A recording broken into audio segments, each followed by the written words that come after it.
तर सयाजी शिंदे यांनी पाहिलेलं, फुलवलेलं, जपलेलं स्वप्न अर्थात सह्याद्री देवराई.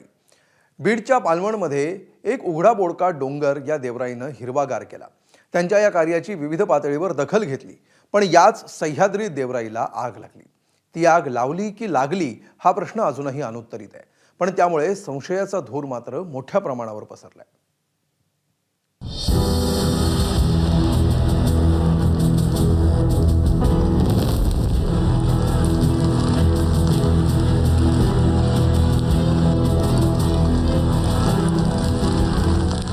हे दृश्य कोणत्याही साध्या वणव्याची नाहीये.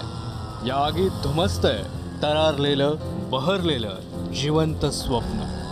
ते स्वप्न आहे अभिनेते सयाजी शिंदे यांचं, आणि त्यांच्या डोळ्यासमोर धगधगते त्यांनी पेरलेली, वाढवलेली आणि जीवापाड जपलेली बीडच्या पालवण इथली सह्याद्री देवराई. देवराई इथे लागलेल्या या आगीला तात्काळ विझवण्याचं काम या ठिकाणी चालू आहे. ओसाड डोंगरावर वृक्ष लावून उघडे बोडके डोंगर हिरवेगार करणं, या धरणीला हिरवा शालू नेसवणं हेच स्वप्न या उपक्रमामागे. पण दुर्दैवानं आज याच देवराईतली हजारो झाडं आगीच्या विळख्यात आली आहे. रोज या परिसरात धिंगाणा घालणाऱ्या मद्यपींनी ही आग लावल्याची माहिती मिळते, तर काहींना या आगीमागे षडयंत्राचाही धूर दिसतोय.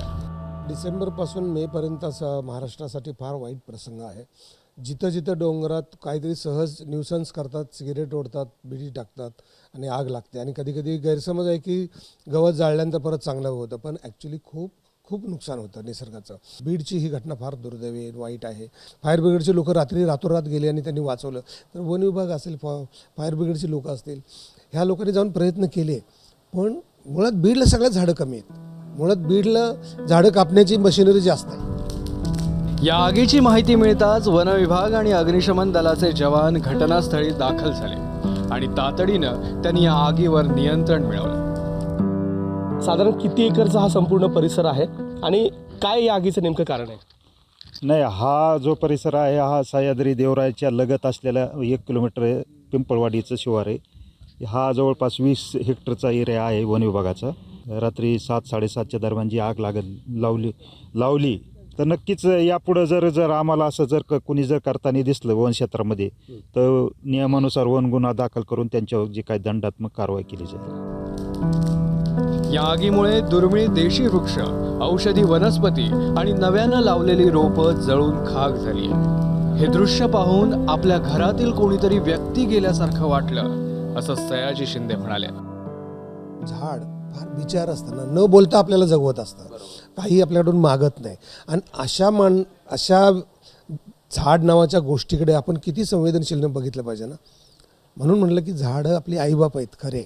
आईबापांनी जन्म दिल्यानंतर खरे जगवणारे आपल्याला झाडं आहेत. हेतुपुरस्सर लावणं ही तर विकृतीच आहे ना. आणि कधीतरी आता समजा तिकडे बाटल्या पडल्यात किंवा रात्रीचे लोक बसलेत आणि नकळतपणे थंडी वाजते, जाळ केला आणि तसाच सोडून आले आणि ते पेटत गेलं. कोणीतरी सिगरेट ओढतं रस्त्याला आणि फडा करून काढी टाकतं आणि ते गवत पेटून जातं. तर ही अतिशय वाईट गोष्ट आहे. गेल्या काही दिवसांपासून नाशिकमधल्या तपोवनचा मुद्दा राज्यभर गाजतोय. त्या झाडांच्या संवर्धनासाठी सयाजी शिंदे मैदानात उतरले होते.